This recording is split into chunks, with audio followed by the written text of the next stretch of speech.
Baerbock, Azerbaijan must immediately unblock the Lachin corridor, says News.am. Azerbaijan must immediately unblock the Lachin corridor, said German Foreign Minister Annalena Baerbock at a joint press conference with Armenian Foreign Minister Ararat Mirzoyan. The minister noted that the 30-year conflict has caused numerous victims. The wounds are deep, and steps have been taken recently, Baerbock observed. At the same time, she recalled that since mid-December, the online corridor linking Nagorno-Karabakh and Armenia has been closed. Nagorno-Karabakh lacks medicine and food, families are separated, students cannot attend schools, and there's no energy supply. It's important to stop blocking the Lachin corridor immediately. Russia and Azerbaijan must fulfill the obligations, said Baerbock.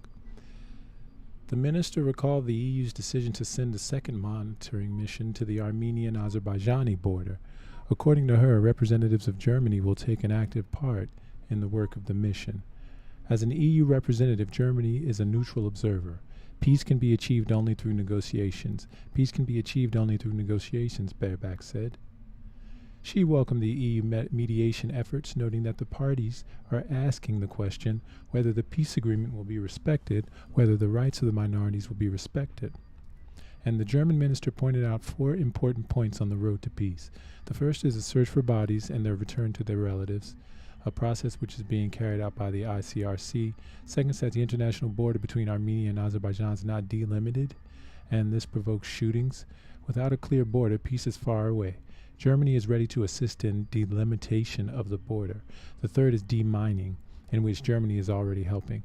The fourth is how to help countries build peace. Germany's involvement in the South Caucasus stems from common European interests. A lasting peace will create economic benefits. Germany wants to connect South K with Europe and link the South Caucasus with Central Asia, the minister said. And from Aze-Media, or AZE.media, the truth behind the Lachin Road, refuting Amnesty International's false claims. The spread of false information and propaganda by Armenians with the aim of misleading the international community and avoiding accountability for their illegal activities on the internationally recognized territories of Azerbaijan is a well-known issue. However, it's a matter of concern when esteemed international organizations such as the Amnesty International contribute to the dissemination of such misinformation. The recent publication by Amnesty International, in which it falsely accuses peaceful Azerbaijani protesters of blocking the Lachin Road, is a clear demonstration of its disregard for the truth and for international law. The organization's allegations are based on misinformation fed to it by Armenians, and it lacks any credibility or evidence to support them. This behavior is not only irresponsible, but it also undermines the rights of Azerbaijani citizens to protest on their own territory and engage in their legitimate demands.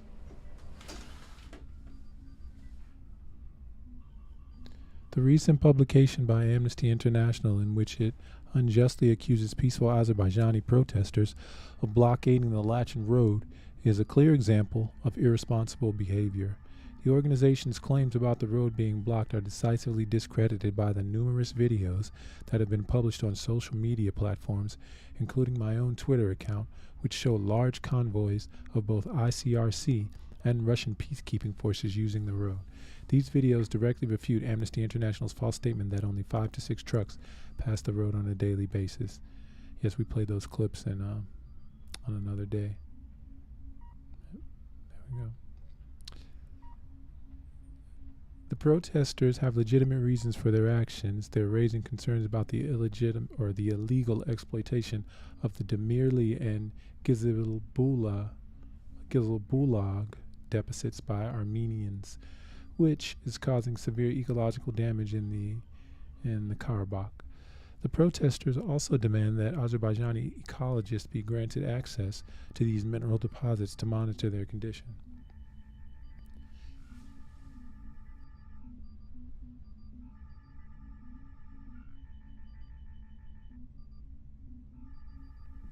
It's a well-established fact that the Karabakh is internationally recognized as part of Azerbaijan, and that the rights of Azerbaijanis to protest on their own soil are protected under international law. The Lachin Road was built by Azerbaijan and granted for the purpose of providing transportation for ethnic Armenians residing in Karabakh, as well as for the delivery of humanitarian cargo, not to be used for illegal activities such as export of Azerbaijan's illegally exploited natural resources. Despite the fact that dozens of huge trucks are delivering humanitarian supplies on a daily basis, there's not been a single instance of a civilian vehicle requesting to use the road. Civilians have chosen to seek the assistance of the ICRC and Russian peacekeepers instead. This fact alone undermines the propaganda of a non-existent blockade. Furthermore, the protesters have challenged Armenians and pro-Armenian journalists to provide evidence of Armenian civilians being turned away by the protesters. But to this day, no such evidence has been presented. This lack of evidence further supports the conclusion that such instances do not exist, as Armenians would certainly be quick to circulate videos of such incidents if they did occur. In light of the above, it's imperative that the organizations such as Amnesty International act in accordance with the international law and refrain from spreading false information and propaganda. Such behavior only serves to further escalate tensions and distance nations from peace and resolution. The international community must hold organizations like Amnesty International accountable for their actions and ensure that they fulfill their obligations to promote truth, justice, and peace. That's Adnan Hussein of Azerbaijan. This is also from AZE.media. Unbalanced approach casts doubt on U.S. credibility. Rather than continuing to exhibit a one-sided posture that parrots the Russian position, the U.S. must genuinely work with both Armenia and Azerbaijan in the pursuit of peace and regional stability.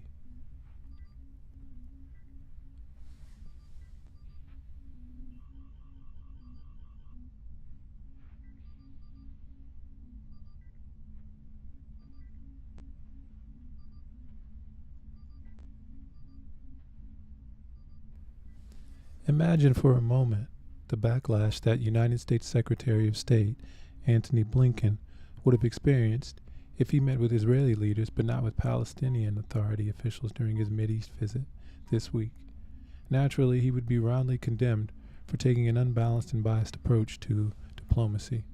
We'll actually have more on that later, by the way. But when U.S. diplomacy in Eurasia South Caucasus region skews toward the interests of Armenia over those of Azerbaijan, the public reaction is deafening silence. Last week, upon meeting with Prime Minister Benjamin Netanyahu, Blinken said that it's important that the government and people of Israel know that America's commitment to their security remains ironclad. The following day, he told PA President Mahmoud Abbas that the Biden administration is working to strengthen our relationship with the Palestinian people and to help to improve their lives. However, America's top diplomat has made no attempt to even-handedness in his remarks on the Armenia-Azerbaijan conflict. On January 23rd, Blinken demanded that Azerbaijan reopen the Lachin corridor, the road connecting Armenia with Karabakh, the territory that Azerbaijan liberated in its 2020 war with the Armenians to commercial traffic. He also underscored that the risk of humanitarian crisis in the Lachin corridor undermined prospects for peace between Armenia and Azerbaijan, according to State Department spokesperson Ned Price. By contrast, in a conversation with Armenian Prime Minister Nikol Pashinyan 5 days earlier, Blinken welcomed the Prime Minister's commitment to peace and made no demands of Armenia. The Israeli government understands the importance of Azerbaijan's role in Eurasia, with Defense Minister Yoav Gallant tweeting last week, following a conversation with his Azerbaijani counterparts, that deepening Israel-Azerbaijan cooperation will have a positive impact on regional peace and stability. As of late, the American foreign policy establishment has not demonstrated the same understanding. Instead, Washington's one-sided diplomatic approach has blatantly ignored the broader context surrounding the conflict in the South Caucasus. Following 3 decades of Armenian occupation in the area, Azerbaijan has, since November 2020, undertaken comprehensive efforts to rebuild Karabakh, which 4 union resolutions affirm as Azerbaijani territory. Under the Russian brokered agreement that ended the 2020 war, Azerbaijan agreed on Armenia's rights to use the Lachin corridor solely for humanitarian purposes and commissioned a new road for Armenian residents in less than 2 years. Yet, Armenian provocations in the area have persisted. Armenians use the Lachin road to transport landmines and plant them in the territory of Azerbaijan, posing threats to the post-war reconstruction work in Karabakh, to the civilian population working in the area, and to the return of Azerbaijani internally displaced persons to peaceful life in their homes. Endless provocations and continued violence. Since the end of the war, 46 Azerbaijanis, including 35 civilians, have died in Karabakh, and 230 more have been injured from explosions of Armenian man-made landmines, according to Azerbaijan's government. In November 2020, when Armenians had several weeks to withdraw from Karabakh in accordance with the Russian-brokered ceasefire following their surrender in the war, they used the time to plant difficult-to-detect explosives that have complicated Azerbaijan's redevelopment of the liberated territories. Environmental challenges have also tested Azerbaijan in its initiative to redevelop Karabakh. What had been a lush green area with vineyards, as well as a thriving wheat and cotton production prior to the Armenian occupation, was decimated by ecocide. For 3 decades, Armenian inhabitants blocked springs to divert water for military purposes. Karabakh is also typified by seemingly endless stretches of looted homes, mosques, and cemeteries whose roofs were burnt off and whose stones were resold by Armenians in the construction businesses. Vandals also sold marble from gravestones and golden teeth from corpses, while the mosques were frequented by livestock rather than worshippers. And so in December, Azerbaijanis decided that they'd finally seen enough. After Armenians prevented Azerbaijani officials' attempt to visit areas in Karabakh that have been rife with the exploitation of natural resources, environmental activists and others from Azerbaijan have now become known as eco-protesters, took to the Lachin Road to launch demonstrations against the illegal Armenian activities in the area. Across the Western world since December 10th, media reports and government statements surrounding the closure of the Lachin Road and the humanitarian crisis in the area have failed to acknowledge the long-time multifaceted and ongoing Armenian abuse of Karabakh. In actuality, Azerbaijan has honored its commitments from the 2020 ceasefire, including its construction of the road connecting Karabakh with Armenia, a corridor which, contrary to popular beliefs, remains open to Armenians for humanitarian purposes. One-sided actions, such as Blinken's January 23rd statement, serve to hinder an already fragile peace process between Azerbaijan and Armenia. Unfortunately, when it comes to the South Caucasus, such remarks from high-ranking American leaders are hardly surprising. Last September, amid an uptick in violence in the area, now former House Speaker Nancy Pelosi led a Democratic congressional delegation to Armenia without making a corresponding visit to Azerbaijan. Pelosi's delegation then proceeded to introduce a House resolution that exclusively blamed Azerbaijan for the month's hostilities, as well as the 2020 war. Moving forward, it's incumbent upon U.S. leaders and policymakers to seize the present opportunity to bring a lasting peace to the South Caucasus, and an opportunity that America's chief rival on the global stage, Russia, squandered. As a staunch ally of Armenia, Russia cannot be trusted as an honest broker in this conflict. Rather than continuing to exhibit a one-sided posture that parrots the Russian position, the U.S. must genuinely work with both Armenia and Azerbaijan in the pursuit of peace and regional stability. Otherwise, the persistence of Washington's unbalanced approach will cast doubt on the credibility of our American leadership far beyond the South Caucasus. As Jacob Kamaras.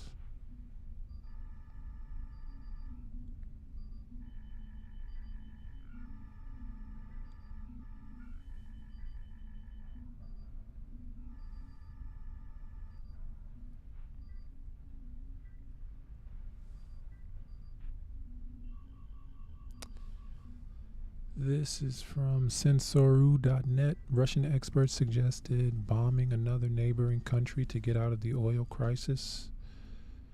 In response to the oil embargo and the ceiling of Russian oil prices, Mikhail Alexandrov, a leading expert at the Center for Military Political Studies of the Moscow State Institute of International Relations, proposed launching a missile attack on Azerbaijan.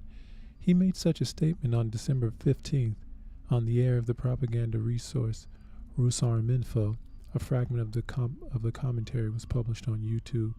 Russia has the means, without even starting a land war with Azerbaijan, to strike at Baku, completely bomb the Baku oil industry, destroy the Azerbaijani energy system, he said.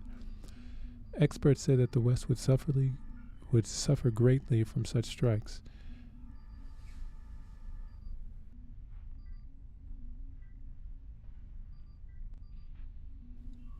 Yeah, you may have to excuse the the Russian translation. Some of these phrases may be a bit broken or inaccurate, but I'll try my best to modify them.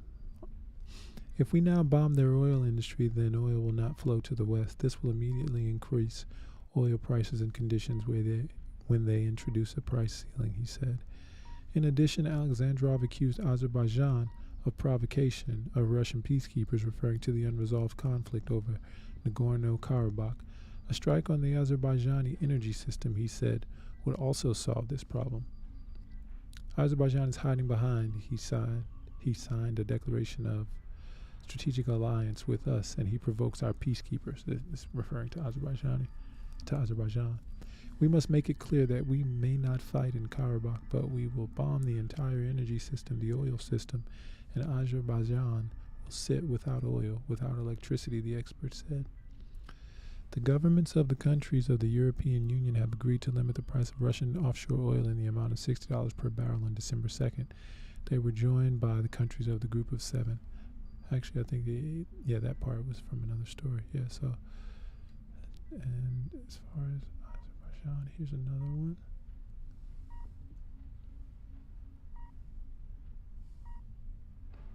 Crisis in Lachin corridor risks triggering broader war in South Caucasus. Baku thus is under pressure to lift the blockade of the Lachin corridor. In truth, Azerbaijan certainly does not want to lose its standing on the West or become involved in a broader war. As a standoff of the Lachin corridor, the primary land route into and out of the Armenian-controlled areas of Azerbaijan's Karabakh region, enters its third month. The humanitarian situation there is rapidly deteriorating, prompting ever more ethnic Armenians in the region to consider leaving, while simultaneously attracting more and potentially dangerous internal attention to the problem. See EDM, January 19th, EurasiaNet, February 3rd, and KavkazUzel.eu, February 9th. As a result, tensions are escalating not only between Armenia and Azerbaijan, but also between these countries that generally support Yerevan and others that generally support Baku.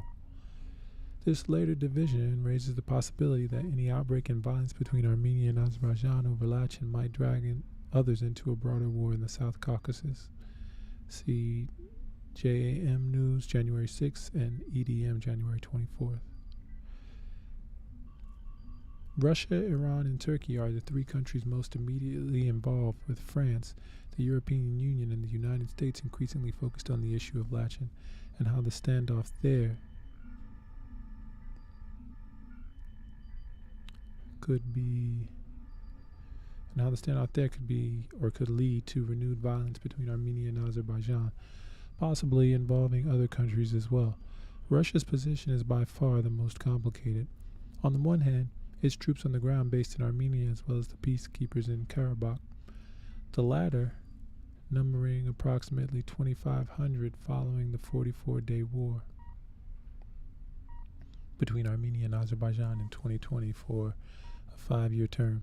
This force has been criticized both by Azerbaijan for violating Azerbaijani sovereignty and by Armenia for failing to protect Armenians, and some in both countries have called for the Russian forces to be withdrawn and replaced by truly international and hence genuine peacekeeping missions from other countries. But on the other hand, while the Russian government hopes to maintain good relations with both Armenia and Azerbaijan, Moscow is now focused on ensuring that it can expand its trade and military ties with Iran, and thus sees Azerbaijan as a greater problem than Armenia. One result of this is that ever more voices in the Russian capital are urging tougher stance against Baku, with one analyst from the Moscow State Institute of International Relations even encouraging Russia to bomb Azerbaijan. We covered that in the last article, forcing Baku to defer to Moscow's interests and its links with Iran. The true level of support in the Russian capital for this idea remains unclear, but the fact that such analysis was written by someone in the Russian Foreign Ministry's own training academy is telling. The two other countries most directly involved, Turkey and Iran, are far less ambiguous in their commitments, with Ankara solidly in Azerbaijan's corner as far as this and all other disputes are concerned, and Tehran backing Armenia against Azerbaijan across the border. If the Turkish position is well known, Iran is less so, even though relations between Iran and Azerbaijan have deteriorated in recent months due to Iran's military maneuvers on the border and the attack on the Azerbaijani embassy in Tehran, an attack that Russian sources perhaps significantly have taken Iran's side on. See EDM January 31st, that Iran may have adopted the position of the enemy of my enemy is my friend, and come out in support of Armenia. It's not that surprising, but just how far Tehran may be willing to go is disturbing. At the official level, Tehran's been discussing with Yerevan the options for providing humanitarian assistance to the Armenian community in Karabakh. Armenian Sputnik, January 27th. But some in the Iranian capital are talking about taking more far-reaching moves, some of which could lead to war. For example, one recent article in an Iranian paper directed at Armenians and highlighted by Russian commentators calls for Tehran to take actions that Baku would certainly view as unfriendly and possibly downright hostile. Among other things, the article calls for Iran to step up its support for ethnic minorities in Azerbaijan, such as the Talysh, the Lezgins, and to support the movement of Islamic resistance in Azerbaijan. An Azerbaijani group that promotes an Islamist vision of the country in opposition to the secularism of the Ilham Aliyev regime. It further calls for the immediate opening of an Iranian consulate in Armenia's Sihanouk region, precisely where the Zangezur corridor between Azerbaijan proper and its non-contiguous autonomous republic Nakhchivan is supposed to pass by, as well as for expanding relations with the Republic of Georgia, and it urges that Tehran increase its public campaign against any expansion in Azerbaijani ties with the North Atlantic Treaty Organization and Israel. Again, it's uncertain how widespread such views are, but Iran's notorious for its aggressiveness and may now think it has Moscow's blessing to take more action in the Caucasus than ever before. This great involvement could potentially include the dispatch of irregular units northward if the situation in Lachin deteriorates. The West has also been drawn into the situation diplomatically and, with no military presence in the region, is thus unlikely to be drawn into direct fighting in any regional conflict. In recent weeks, Western countries have been pressing Baku to lift the blockade on the road, lest food, power, and other shortages lead to a humanitarian disaster there, and the massive outflow of ethnic Armenians from Karabakh, Eurasia.net, February 3rd. But the West's position could have the unintended result of allowing some in Moscow and Tehran to assume that they can act more aggressively, perhaps believing that the West would not take any serious actions to oppose them on Lachin. Baku thus is under pressure to lift the blockade of the Lachin corridor. In truth, Azerbaijan certainly does not want to lose its standing on the West or become involved in a broader war, but at the same time, some Azerbaijanis undoubtedly would be happy to see ethnic Armenians now living in Karabakh depart the region, and thus will favor continuing with the blockade. Even so, those who take that position should remember that Aliyev won praise for ending the 44-day war rather than allowing Azerbaijani forces to occupy all of Karabakh. He certainly could have. His decision then prevented disaster. A different decision now could have a vastly disparate and even more unfortunate outcome. That's Paul Goebel from AZE.media. Yeah, and with that, watch this space, and we'll return with more Dune World News.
Dune, world news without the spin.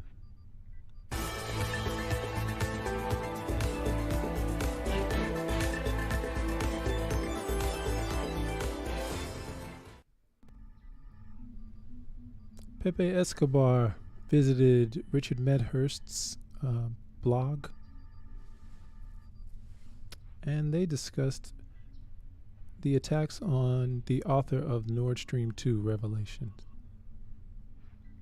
Of the week, of the months, and of the millennium is Cyhurst report. That was explosive. I mean, no pun intended. I keep saying it, but literally. So, and it's, wow, my inbox is exploding with people reacting to it. And some of my sources, friends, a lot of people from the US are sending stuff. I would say that 90% they say, Cy is absolutely correct. There may be some problems in the narrative. It's a very complex narrative. The way it is woven, of course, there are some non sequiturs, there are some dead ends, there are some things that don't connect. But I know how Cy work. All of us foreign correspondents, we work more or less the same way. If we have a surefire source, we will build a story around what this source is telling us. And of course, we will collect extra sources and then weave our narrative. This is what Cy did this time, of course. He had an absolutely surefire source. Yeah, he wouldn't have published it otherwise. I mean, he would not have published it because it's a tremendous risk to publish a report like that if it's not fully backed up. And I'm sure all of us, Ray McGovern, people who worked at the CIA, we are getting returns from people that we know in Washington or that we met in Washington, and most of them are saying, yes, that's it. That's the gist of the story is there. The details it doesn't matter in the end, and it's extremely damaging because it implicates directly not only the teleprompter reader, but of course the toxic Straussian neocon neoliberal con trio, Sullivan, Blinken, and Nuland. I would say that none of us had any idea that they were so implicated in the operational details of this whole thing from the beginning. But that's apparently what it was. In terms, that is Blinken mention number 2 of the episode. We're going to have at least a third mention, possibly a fourth. Of how it happened, of course, Russian SVR, foreign intelligence, they had a pretty good idea. Of course, this was a state secret. There were some balloons at the time in September, and these balloons were pointing basically at MI6 and the Polish Navy, Polish divers, etc. Never the Russians mentioned Norwegians. They didn't. So this is something very interesting that we would have to, if we manage to have some in-depth conversations with Russian intel in Moscow or in Russia, of course, and if they would answer our questions, assuming this is not because it's still state secret. Yeah, they probably had information about the Norwegians, but they decided not to disclose it. So this is also very, the interest is parallel to the fact that Cy doesn't even mention MI6. He doesn't. I was surprised because we invented this kind of sabotage. I was very surprised about that. There must be a very serious reason. And it's not that MI6 was not part of the whole thing. Probably Cy could not 100% confirm their role in the whole operation. And of course, Cy is very meticulous. He will not print something that he doesn't have at least a lateral confirmation. Right. So, I mean, so we can trust him on that. His past stories and accolades, the everything, Abu Ghraib, my everything. It speaks for itself. His reputation speaks for himself, and his reputation is unrivaled. Yeah, among all of us, foreign journalists, correspondents, etc. Cy is the holy grail of investigative journalism. There's no question about that. Yeah. But he said that he spent 3 months working on this story, which is a lot. It is. And basically, he, I don't know if he traveled to Denmark, Sweden, or Norway. I think the whole research was inside the deep state with his absolutely fabulous carnet d'adresse. He knows literally everybody, from different administrations, and for the past 50 years on top of it, So yeah, exactly. This goes back. So we can retrace his steps and how he built this story. So there are some serious problems. We have to talk about that. As much as we admire science, what did you find was not adding up, or you found was a problem? The fact that the CIA gets away too lightly. That's not how it works. I'm sorry. Okay, the first part, the conceptualizing, the Straussians, the meetings between State Department, National Security Council, etc. Right. But when it comes to the CIA and the fact that, William Burns was involved, but apparently, according to the narrative, reluctantly. Mm-hmm. I'm not so sure about that. And obviously, Side doesn't get into details on the real role of William Burns in the whole thing, current CIA director, who actually is one of the few CIA operatives who actually knows something about Russia. Right, he was ambassador at one point to Russia. He was an ambassador, so he does know something about Russia. Like Ray McGovern already, he spoke about Burns. He said, yeah, he's competent in what he does. So, considering the level of stupidity in the whole United States government at the moment, especially because of the neocons and neoliberal cons, that is like saying the guy is Wittgenstein, Well, anyway, and there was something that I don't remember the exact phrasing, but this was being concocted and organized even before the Russians sent those letters to the Pentagon in December 2022, right, when they were asking for indivisibility of security discussions between Eastern Europe, Western Europe, Eastern Europe, and Russia. So the plot started let's say after maybe in the fall of 2021. That's how it sounds, and I wouldn't be surprised. That's how it sounds. So that would explain, at least partially, the fact that the Americans didn't even bother to answer the Russian letters, which were extremely serious. Yeah. Many of us published extracts of the letter, and of course, the Russian Foreign Ministry wrote extensively about the letters. Putin mentioned the letters many times in his speeches in December, then in January. So so they were already their plan A was already let's blow it up, and of course, considering they are not very bright, this lot is not exactly very bright. No? The neoliberal con lot around the teleprompter leader, and obviously they telegraphed that they were going to do, and afterwards they telegraphed that they did it. On top of it, Newland and Blinken. You remember that, Richard? They're not very bright. They're not. Blinken number 3 right there. If you do a high risk covert op like that, you're mum forever. That's how it works. Yeah, exactly. Mum's the word. Yeah. You don't tell anyone. In fact, some of my friends from Washington sent me an email today. Look, these cycles, they are doubling on a really bad hand. And every time that they double, it gets worse. Yeah, it's. I'm torn between, is this stupidity or is this, they're trying to be provocative on purpose? Because the funny way that Tsai kind of negotiated this was that, they were the CIA took this and the divers took this as a signal where Biden said we're gonna, right. And it's so funny, it's so American, right? Like, we can make it covert because now Biden said it on TV. It's so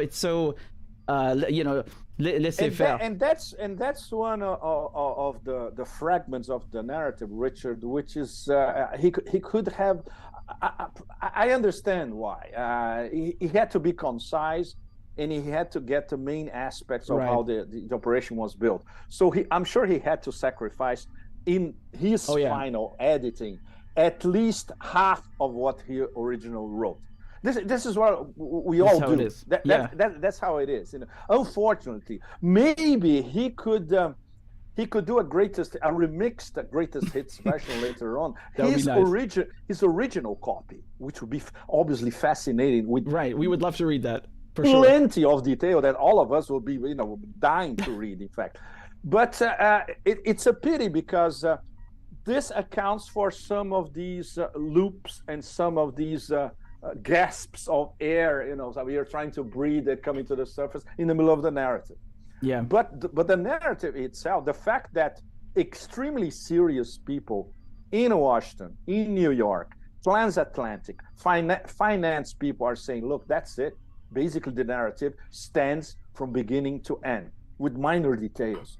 So this is very serious. And the fact, of course, that Psy is being smeared, degraded. Did you see this blowback from them? Yes, I saw some of it. It's ridiculous. They're saying it's fiction, and they always say this. They say this every story he does. He's a blogger. He has no credibility. It's a conspiracy theory. The usual shit of people who have an IQ much lower than room temperature, which is the case with all these people.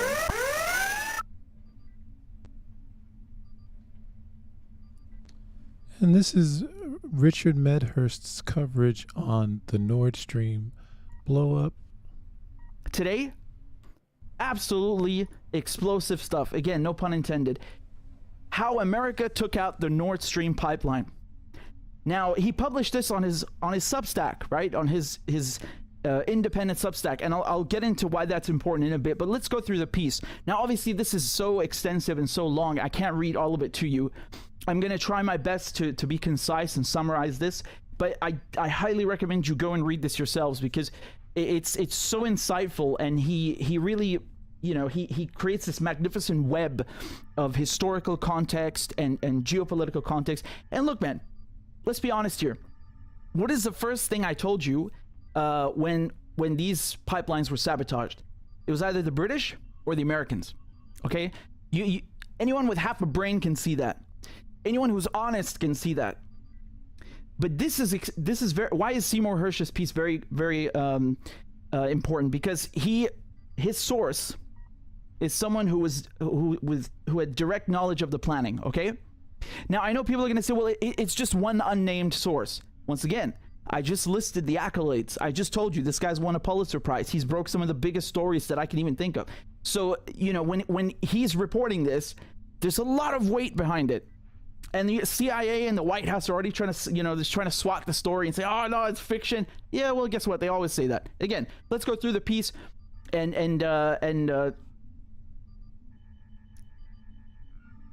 put the link below. So he starts talking about the U.S. Navy. The U.S. Navy has a diving and salvage center in Panama City. Okay, this is in Florida. And why is this diving and salvage center important? Because guess what? This is where they train all the best deep sea divers in the United States Navy. Okay, this is where la crème de la crème, the best of the best, gets sent, and they train them to do things like mine clearing. Okay, so good things sometimes, or bad things like blowing up pipelines, right? So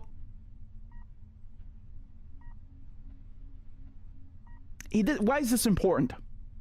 Because when the Biden administration got this operation going to destroy the pipelines, Nord Stream 1 and Nord Stream 2, they ended up choosing the Navy, obviously because of their, the relation they're dealing with a maritime issue and infrastructure.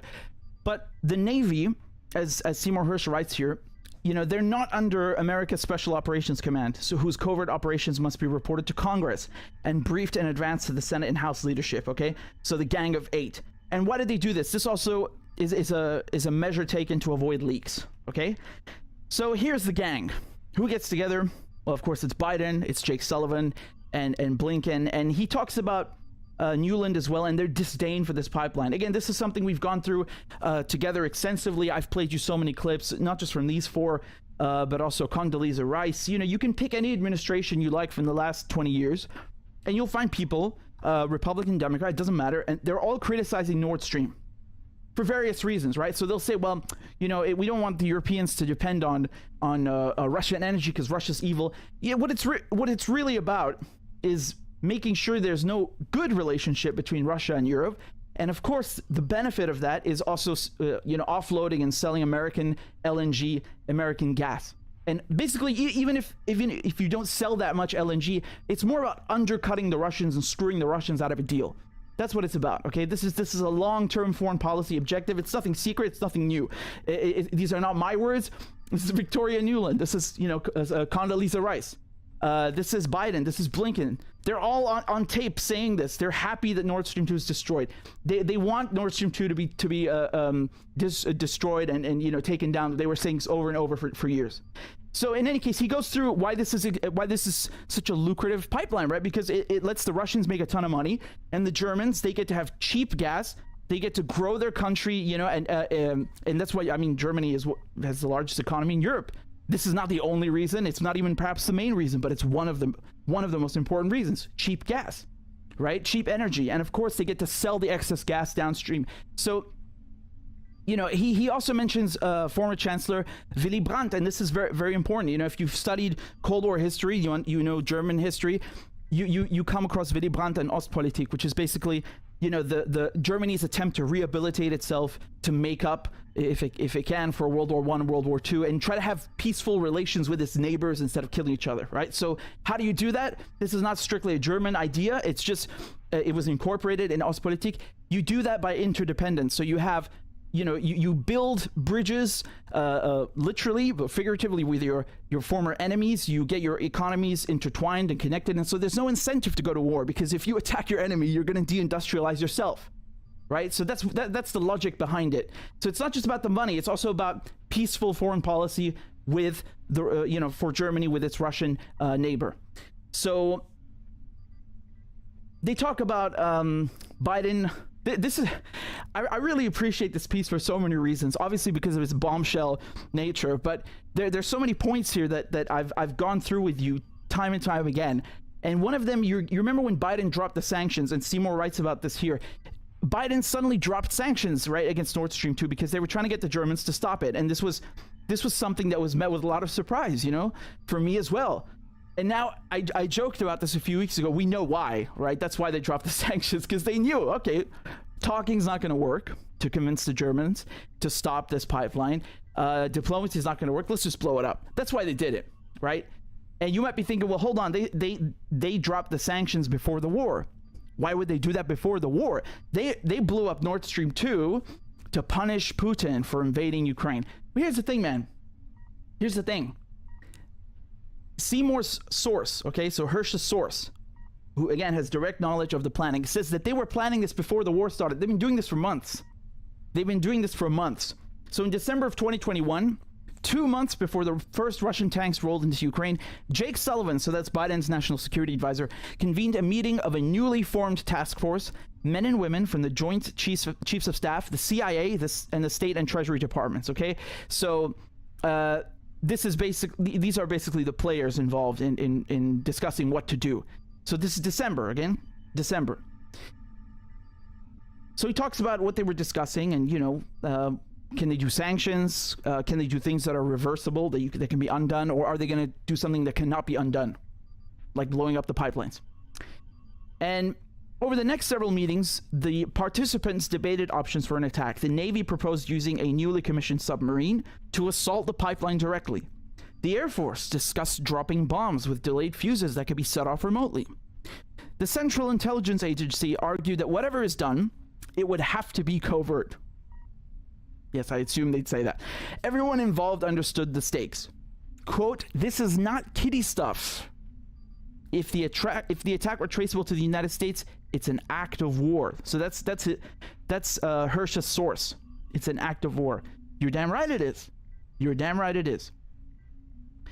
So William Burns, head of the CIA, he quickly authorizes an agency work group whose ad hoc members included by chance someone who was familiar with the capabilities of the Navy's deep sea divers in Panama City. We go back to the salvage and diving center, right? So this deep sea diving school for the best that the Navy has to offer. And so over the next weeks, members of the CIA's working group began to craft a plan for a covert operation that would use deep sea divers to trigger an explosion along the pipeline. And he goes through here, he gives an historical example of when they used deep sea divers to unearth a cable that the Russians were using to communicate with each other. And again, it's very interesting. That's why I say you should go read it. That was, by the way, it's Ivy Bells is the operation. Hirsch continues, still the interagency group was initially skeptical of the CIA's enthusiasm for a covert deep sea attack. There were too many unanswered questions. The waters of the Baltic Seas were heavily patrolled by the Russian Navy, and there were no oil rigs that could be used as cover for a diving operation. Would the divers have to go to Estonia, right across the border from Russia's natural gas loading docks, just to train for the mission? It would be a goat fuck, the agency was told. Throughout all of this scheming, the source said, some working guys in the CIA and the State Department were saying, do not do this. It's stupid and will be a political nightmare if it comes out. That's the only, the only sense I've seen so far. So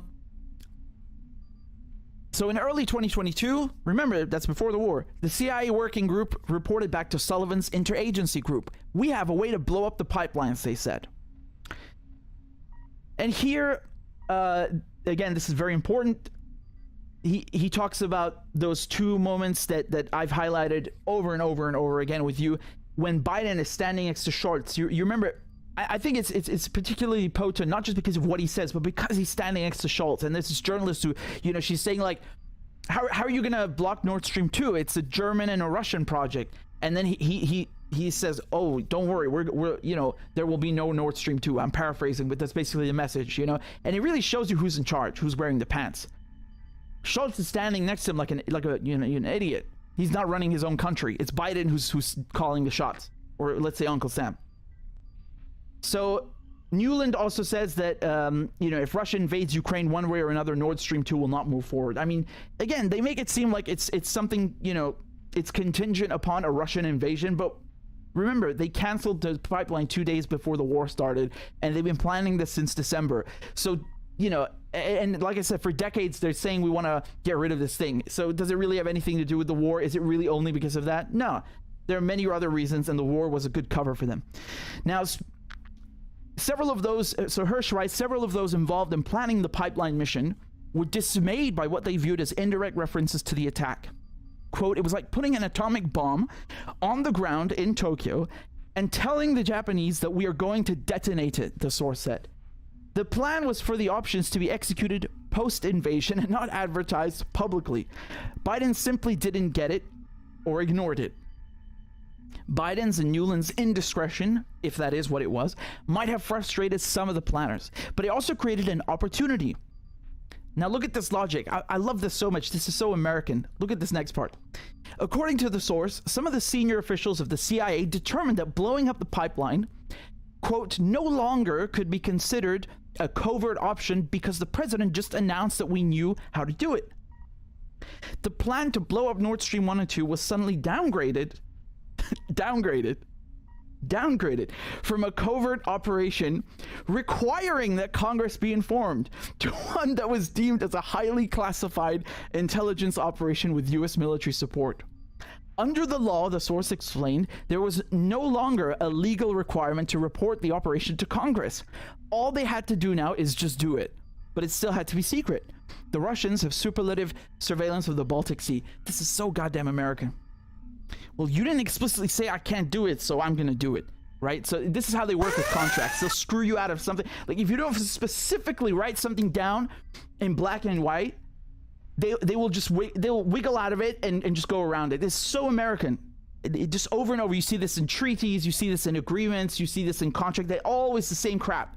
So it's so funny that they're doing this with their own government, right? It's like, well, we don't have to tell Congress now, right? Because Biden said on TV that there will be no Nord Stream 2. He didn't say that they're going to blow it up necessarily. He obviously made a threat. But their logic is, well, look, Biden said it on TV, so let's just go do it because now it's classified and we don't have to tell Congress. So the CIA working group members had no direct contact with the White House and were eager to find out if the president meant what he'd said. That is, if the mission was now a go. The source recalled Bill Burns comes back and says, do it. So Bill Burns, again, CIA chief. The operation. Norway was the perfect place to base the mission. Remember, these pipeline explosions, where did they happen? They happened in well, obviously Germany and Russia are concerned, but they happen in Sweden and Denmark's exclusive economic zones, right? Or exclusive economic areas. Their territory, basically. Norway, however, assisted the United States. So how many of you would have guessed that? Frankly, it didn't, you know, come to mind. I thought it was British and American and that's it. But it's Norway that was involved. And how? Why? Let's see. So again, Hirsch goes through the history of the Cold War, you know, why of course, the Americans like Norway. You know, it shares an enormous border with Russia, obviously. And, you know, it's a founding member of NATO. They have tons of bases there. And he even talks about how they created like some legal loophole. This is, by the way, this is not just in Norway. This has happened in other countries also, where the Americans, they get a foreign country to basically, you know, grant blanket immunity to U.S. forces that are based there. So these are U.S. citizens in the U.S. military in another country. They're stationed overseas, but they have complete immunity from prosecution. They're under U.S. jurisdiction in another country. Yeah.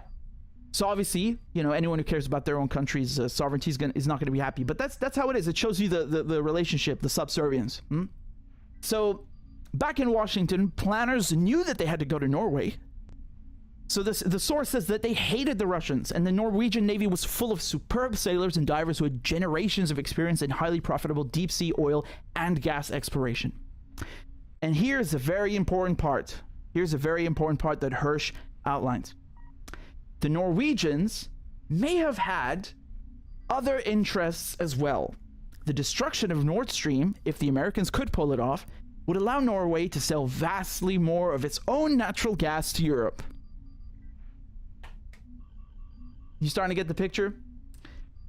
Sometime in March, a few members of the team flew to Norway to meet with the Norwegian Secret Service and Navy. One of the key questions was where exactly in the Baltic Sea was the best place to plant the explosives.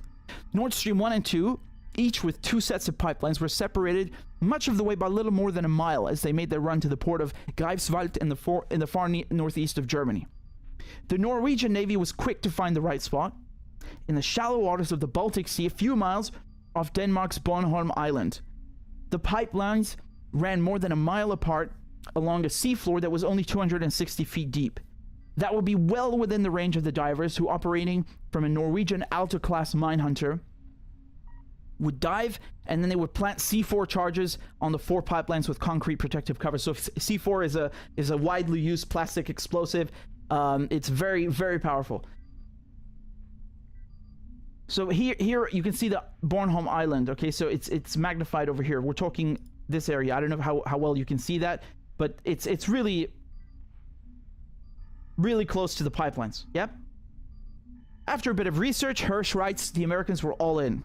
At this point, the Navy's obscure deep diving group in Panama City once again came into play.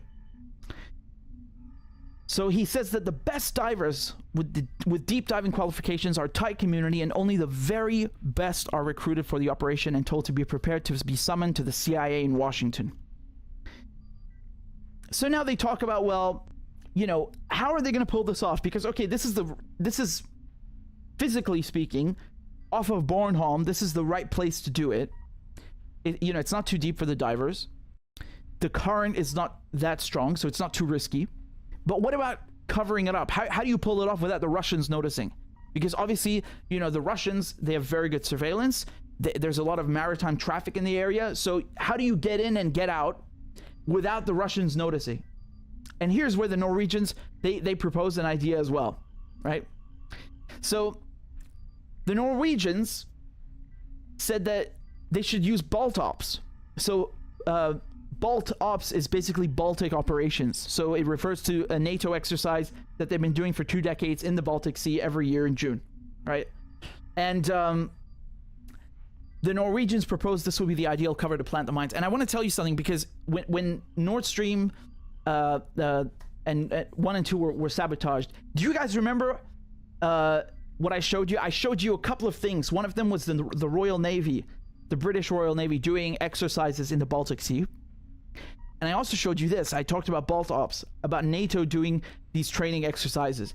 And there was also talk of how they were using these UUVs. So, you know, as opposed to a drone in the sky, an unmanned aerial vehicle, these were unmanned underwater vehicles, right? So the funny thing is that they were even writing this crap on their own websites, right? Like that's what's so funny. And interestingly enough, Seymour, he links to the same thing that I showed you. This is on the Navy's own website, U.S. Navy. So they're talking about how Balt Ops was a perfect opportunity for research and testing new technology. And here they talk about the unmanned underwater vehicles, right? So we looked at this right here on the day that the pipelines were sabotaged. And turns out this was the dam cover. This is exactly when they did it, when they went down and put the charges. They did this in June. Okay, so they did this 3 months before blowing up the pipelines. 3 months they waited. Yeah. 3 months. So Hirsch continues, it was both a useful exercise and ingenious cover. The Panama City boys would do their thing, and the C4 explosives would be in place by the end of Balt Ops 22 with a 48-hour timer attached. All of the Americans and Norwegians would be long gone by the first explosion. The days were counting down, and the source says that the clock was ticking and we were nearing mission accomplished. And then Washington had second thoughts. What? The bombs would still be planted during Balt Ops, but the White House worried that a 2-day window for their detonation would be too close to the end of the exercise, and it would be obvious that America had been involved. Well, you waited 3 months, and it was obvious you were involved, so, I don't know if that made much of a difference, but... Instead, the White House had a new request, Hirsch continues. Can the guys in the field come up with some way to blow the pipelines later on command? Some members of the planning team were angered and frustrated by the president's seeming indecision. The Panama City divers had repeatedly practiced planting the C4 on pipelines as they would during Balt Ops, but now the team in Norway had to come up with a way to give Biden what he wanted, the ability to issue a successful execution order at a time of his choosing. So again, he draws some great examples here of how, during the Vietnam War, Johnson and the CIA, they serve it at his pleasure. And this is kind of the same thing where the CIA is just doing everything it can to serve at Biden's pleasure, right? Or Newland's pleasure, whatever whatever you like. So here's how they did this, okay? Are you interested to know how they did this? How they activated the bombs, how they detonated them? So the C4 attached to the pipelines would be triggered by a sonar buoy dropped by a plane on short notice, okay? So basically, this is something they would drop from a plane, and it would issue a very specific, I don't know, it's like a sequence of tones, basically, right? But they have to be unique, because remember, you're talking about the Baltic Sea. So, you've got the underwater sounds, the sea life. You've got the maritime traffic. You have the radio noise and all sorts of other interference. So you don't want something accidentally activating these bombs. It has to be very, very specific. And the longer you wait, obviously, the higher the risk that something, just by chance, just by coincidence, makes this exact sequence or something close enough to detonate the bomb. So, they were worried about this. This is what he explains in the article. So once in place, the delay timing devices attached to any one of the 4 pipelines could be accidentally triggered by the complex mix of ocean background noises throughout the heavily trafficked Baltic Sea, from near and distant ships, underwater drilling, seismic events, waves, and even sea creatures. So to avoid this device would emit a sequence of unique low-frequency tonal sounds, much like those emitted by a flute or a piano, that would be recognized by the timing device, and after a preset hours of delay, then trigger the explosives. Okay, so there's a plane, drop the device, make the sound, and then after a few hours, boom. That's what they did. That's how they blew up Nord Stream 2. So this is a Dr. Theodore Postel, so he's a professor at MIT, and he says, quote, "You want a signal that is robust enough so that no other signal could accidentally send a pulse that detonated the explosive." So he used to work with the Pentagon, okay? And here we go. On September 26th, 2022, a Norwegian Navy P-8 surveillance plane made a seemingly routine flight and dropped a sonar buoy. The signal spread underwater initially to Nord Stream 2 and then onto Nord Stream 1. And a few hours later, the high-powered C4 explosives were triggered and 3 of the 4 pipelines were put out of commission. Within a few minutes, pools of methane gas that remained in the shuttered pipelines could be seen spreading on the water surface, and the world learned that something irreversible had taken place. So here he goes into the hysteria, like, oh, this was Russia, right? The New York Times wrote, this was Russia. Was it? Yeah, it must have been Russia, right? Because, it's very rational for someone or a country to invest billions of dollars and then just blow up something for, especially when it's not even using it. There's no more gas going through. 1 minute, oh, Putin is not giving us gas. He's trying to starve Europe and, freeze Europe. And then, oh, he blew up his pipeline as well, where no gas was coming through. And he goes about, again, what did we have? Very, very potent statements, gloating, just straight up gloating from Secretary of State Blinken, from Undersecretary of Political Affairs Victoria. And you guys remember, this is just last week where Victoria Nuland is saying that she's happy, like Ted Cruz, she's happy that Nord Stream 2 is nothing but a what is it, a hunk of scrap metal at the bottom of the ocean or something like that? Yeah, a hunk of metal at the bottom of the sea. She's so happy. And then what did Blinken say? He said, oh, it's a tremendous opportunity. Yeah, I bet it is. For you in Norway. You gotta sell that gas, right? You gotta sell that gas. Blinken number 4. Yeah, I think that's a good point. Good point to switch modes there. Yeah, I really appreciate the coverage here. So Hirsch's source, Medhurst, wherein you can see the proverbial breadcrumbs that have been collected on the way towards Hirsch's story. Medhurst clearly documented or journaled them, which is that's really special. Make sure you head over to his page and thank him for that. And engagement is important. Your engagement through a like, share, and a subscribe will propel us at warp speed towards the continuation of our mission to truthfully go where no news will have been gone before. On my mark, engage.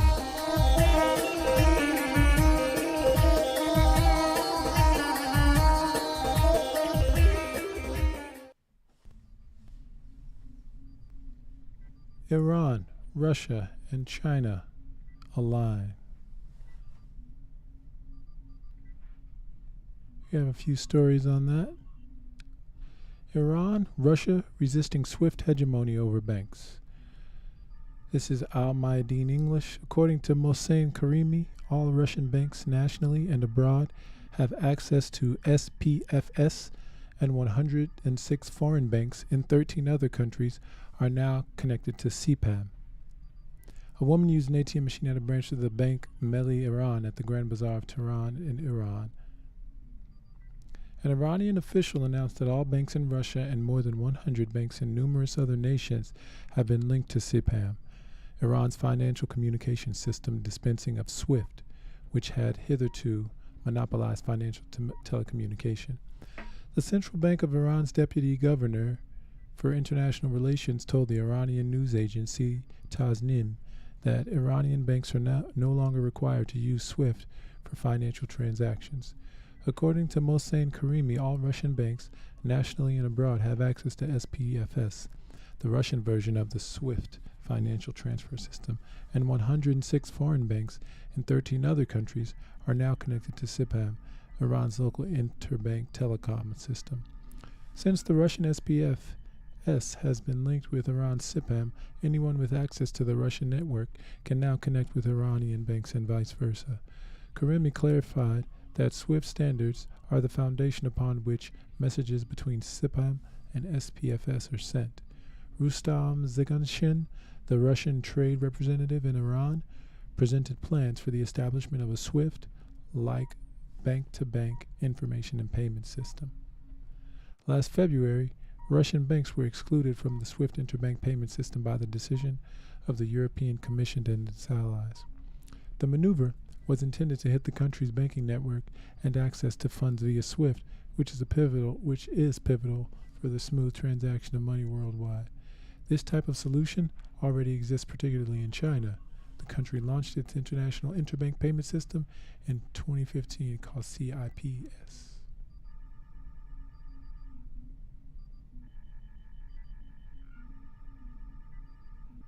I covered that yesterday. And here's a little bit more about Raisi's China visit.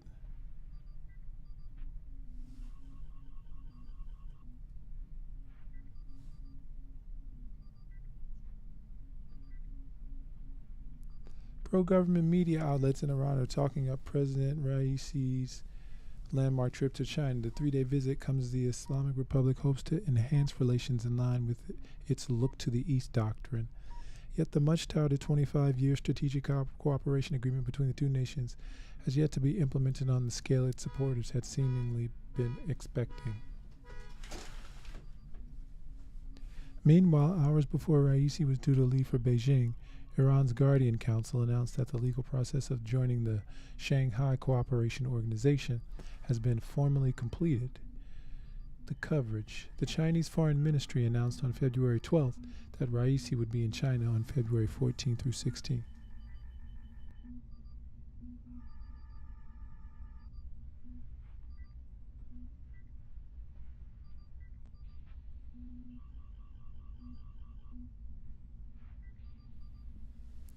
Reza Zabib, director of the Asia and Oceania Department at the Iranian Foreign Ministry, said that Raisi's trip would mark the first state visit to China by an Iranian president in 2 decades. People's Daily, the Chinese Communication Party's official newspaper, published an article by Raisi on February 13th in which the Iranian president said, "Tehran will always pursue the policy of strengthening bilateral relations." Raisi, who discussed his trip with Supreme Leader Ayatollah Ali Khamenei before leaving Tehran on February 13th, seeks to enhance relations and oversee the signing of several agreements during the visit. Mohammad Jamshidi, Raisi's deputy chief of staff for political affairs, said on February 12th that implementing the 25-year strategic partnership deal signed with China in 2021 is among the president's main goals.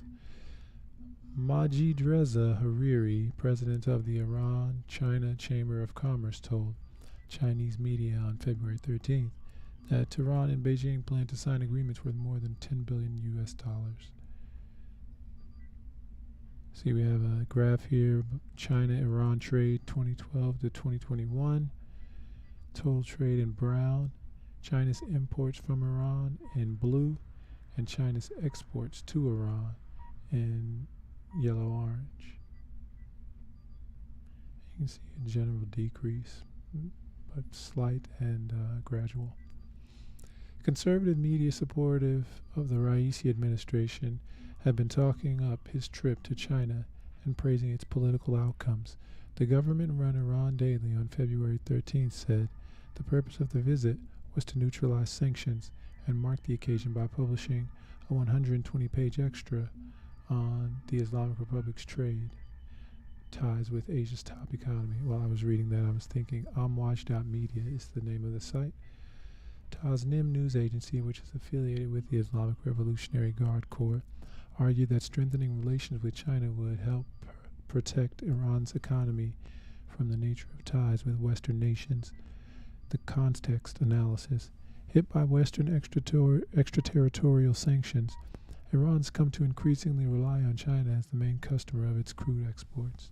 Notably, Iran's oil sales reportedly hit new highs in November and December 2022, driven by more shipments to China and Venezuela.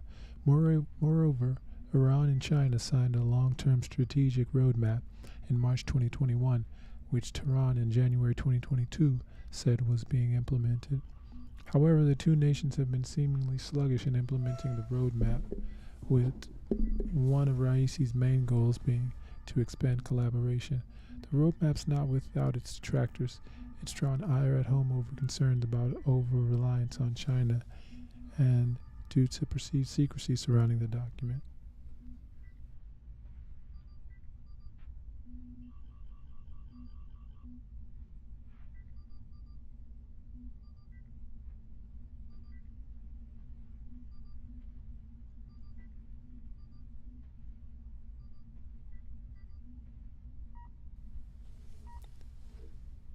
Notably, politicians from across the political spectrum in Iran have defended keeping the details of the document under wraps.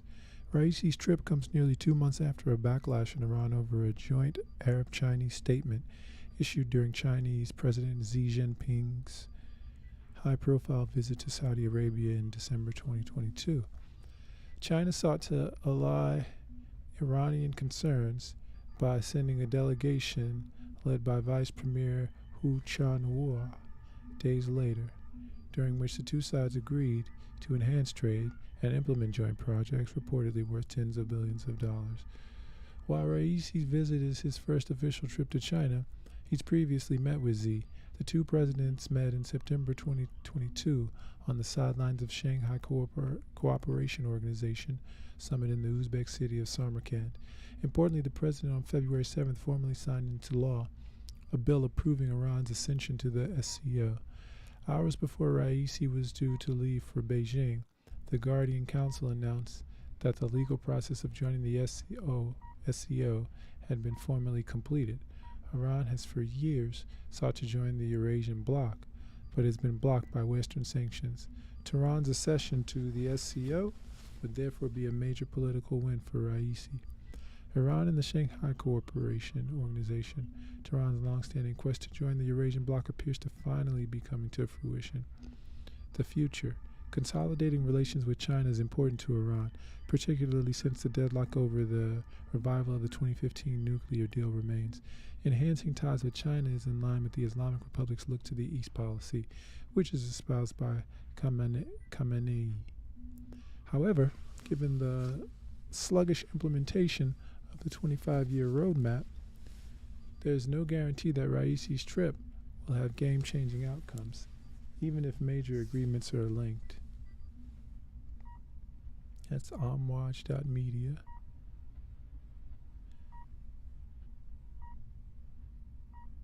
Saudi Arabia eager to join SCO, BRICS, Russian diplomat. The Gulf nations' membership in the SCO is being actively discussed, while the idea of joining BRICS is under consideration. And this is something we'll save for another time. This is it is related, but it's a little less related than I think I want this section to be. So,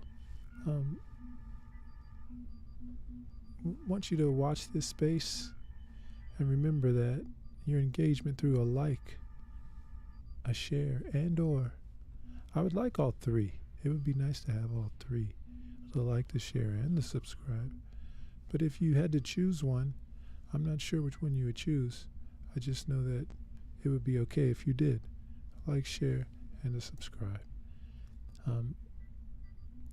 But giving that like, share, and subscribe will propel us at warp speed towards the continuation of our mission to truthfully go where no news will have been going.